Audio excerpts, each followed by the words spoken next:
College Football Update with your host,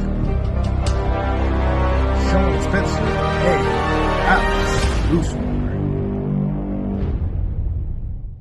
And look, let's get into this college football storylines, and let's go right to it, man. Let's talk about the big game.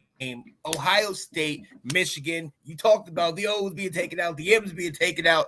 You don't even refer to the team. You just say that team and that location. You know what I mean?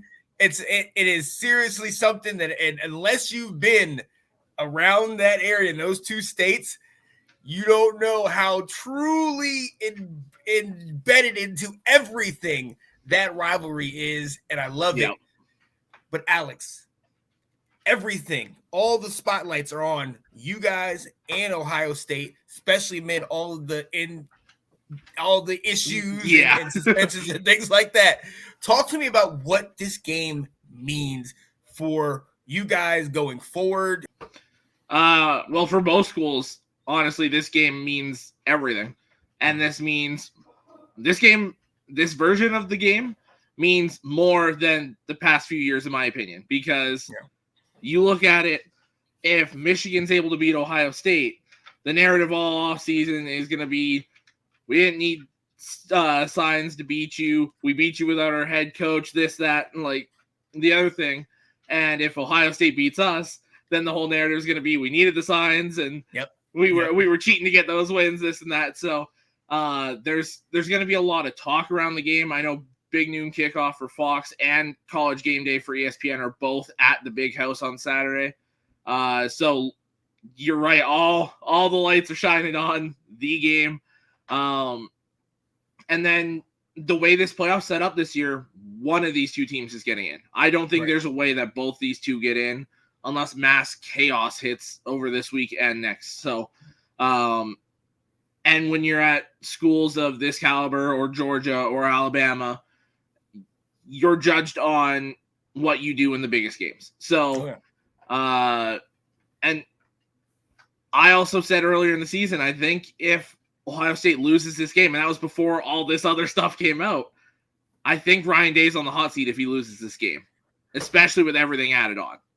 So that's my question, because he's been more vocal than I have seen him in recent memory, especially after the Notre Dame game, talking about, they don't think we're where's Lou Holtz and all this stuff. And so, on top of that, you hear the whole big scandal. Ohio State's one of those saying the story came out about the private investigators, or if it was true or not, or whatever happened. But still, it added fuel to the fire of the rivalry and everything. But to your point, we know a couple years ago, before Harbaugh won those two games against Ohio State, he was on the hot seat. Everybody was saying, is he going back to the NFL? Can Harbaugh handle it in college football? And I think you're absolutely right. Ryan Day, I mean, however great he's been, how high his draft picks, the players he's coached have been drafted in the league, if you can't beat Michigan, as sad as that is, it don't matter about anything else. You're done. Yeah. Well, if you look at Harbaugh, at that time frame you're talking about, 2020, when it was we couldn't beat Ohio State, we struggled with Penn State, we struggled with Michigan State. Michigan forced Jim Harbaugh to take a pay cut. They docked him severely. They cut his pay a ton, and his seat was extremely hot.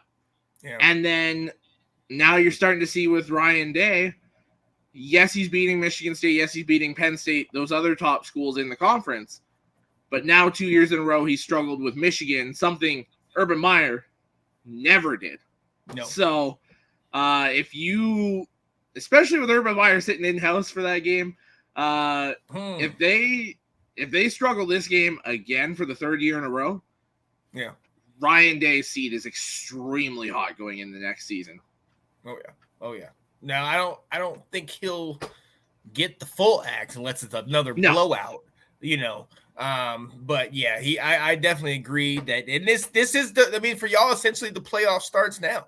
Especially for them, you got to win. Definitely for playoff seeding, and we're going to talk about the CFP a little bit later. But and look, we all know Harbaugh's not going to be on the sidelines, but he's coaching these guys up right now. Shamron Moore is going to be still the guy. He's still the head coach. Yeah. The still interim. So he knows the system. He knows the way things are going to be played. It's going to be interesting. Talk to me about what are you expecting? You know what I mean? This is in Ohio State, correct? Or nope, they're coming to us. It's in the big house. In the big house. Are we having snow? Is the I believe so. Game coming back? I know as of this past Saturday, the forecast was for snow. I'll take another look here and see, but we were looking at another snow game like 2 years ago in Ann Arbor. So see if it'll come up here. Ann Arbor, Michigan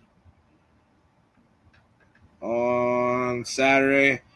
Right now it's saying 30% chance of snow, and it's moved to Sunday now. So we'll see, but yeah, still cold. Yeah. So hey, still right around freezing. Right.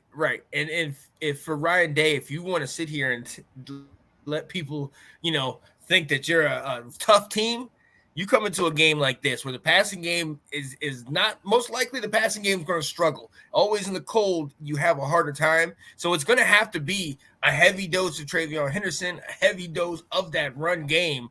Because you tell them Blake Corum, Edwards, these boys, McCarthy, these boys are going to be running right down Ohio State's throat.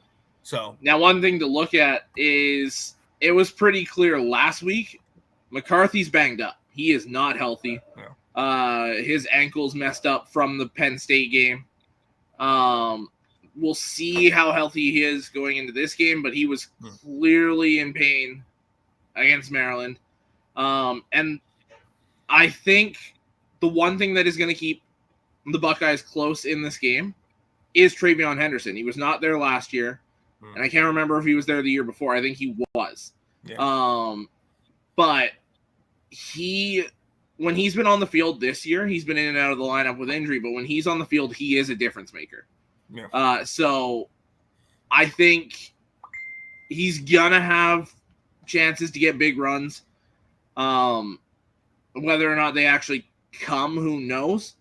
But this is two of the best defenses in football. And Ohio State has one of the best sets of weapons in the nation. And I think it's going to be a really good matchup. I don't expect a blowout this year. I think it's close. Yeah. And I'm hoping for it, man. And I'm really thinking this is the two top tier teams in the country, two of the better teams in the country. And in my opinion, it's going to come down to quarterback play. J.J. McCarthy being more comfortable in the system. He's more, ready to distribute to the different guys he has. And, the Michigan wide receivers are overshadowed by, Emeka Egbuka and Marvin Harrison Jr. for Ohio State. And albeit those two are elite wide receivers, you still got to look over here at the guys that you have, Wilson. You know what I mean? Roman Wilson, Cornelius Johnson. Yeah. To me, the tight ends are going to be the difference maker for Michigan. Colson Loveland, A.J. Barner are two of the better tight ends in all of college football. Barner's the lesser of the two, and he's up for the Mackey or whatever it is for the tight ends for the awards this year. Loveland somehow didn't get in there, but he's the better of the two. Loveland is. And they've both been game breakers at certain points of games. McCarthy likes to rely heavily on them, and obviously Roman Wilson. But I think it's going to come down to how well these linebackers can cover the tight ends of Michigan. Yeah. Absolutely. And as we always know, normally, the flashy players, all that stuff, it works. But in that cold weather, the trenches are where it really matters. And that O-line against Ohio State's D-line is what I will be focused on. I know you're going to have your eyes on it, man, because we've questioned Ohio State's D-line defense all year. They have pieces, but will they step up at big time plays? And I'm going to ask, do you think they're going to step up when they get a steady dose of that Blake Corum and Edwards and McCarthy coming at them over and over, and you get cold, your hands are starting to tingle a little bit? You think they're going to be able to step up to that challenge? I think they will for the majority of the game. I think that fourth quarter they'll start to kind of feel it. My main one there that I'm watching is the Michigan D line versus the Ohio State O line. Yep. We've got 13 guys that we rotate regularly on that defensive line that all make plays all over the place. So, and I've said multiple times, I don't like Ohio State's offensive line. Like, I don't think it's that good of a unit. They've been steadily improving all year, but I still don't think it's a playoff caliber offensive line. So I think that's where Michigan can take advantage defensively. And then I'm excited to see Will Johnson against Marvin Harrison Jr. I cannot wait for that matchup. I want to see what kind of performance Marvin Harrison Jr. has. You know what I mean? We've seen he's had elite performance. He's had 3 touchdowns and almost just the first quarter against Michigan State. So he is that top tier receiver. But in games like this is where his impact can really be felt.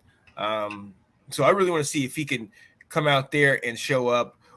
I'm going to go ahead and let it out. You see Ben is over here saying Michigan 23, Ohio State 20 is his prediction. What are you going to give a prediction, or do you want to wait till Saturday? I'll give one now, and then I'll see how I feel about it on Saturday. I'm close to Ben. I got 28-20 for Michigan. Okay. We have that ability that very few other schools have had this season to almost at will punch it in near the goal line with that running game.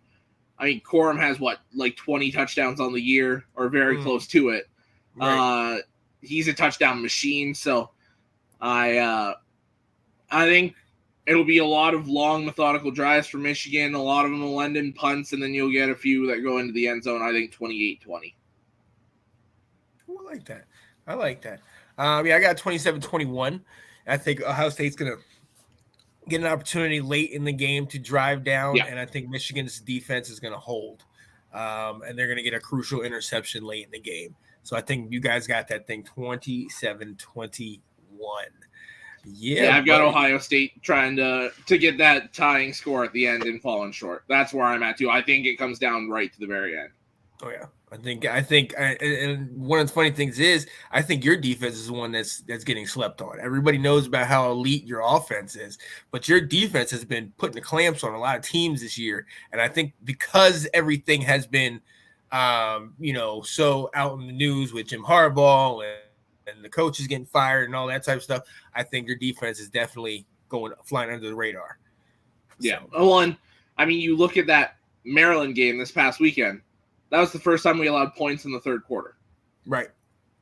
So when it's game 11 before you're allowing points in the third quarter, when teams are making adjustments going in at halftime, and they come out and that's when you're shutting teams down, I think that is extremely impressive.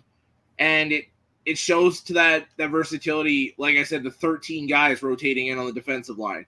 We've got 8-9 guys that we rotate into the secondary. We've got 5-6 linebackers, and they're all getting tons of playing time. Yep. So that shows to that freshness that these guys have, and it really helps out that defense a ton. Oh yeah. So I cannot wait to see this. Stay tuned for this one this weekend.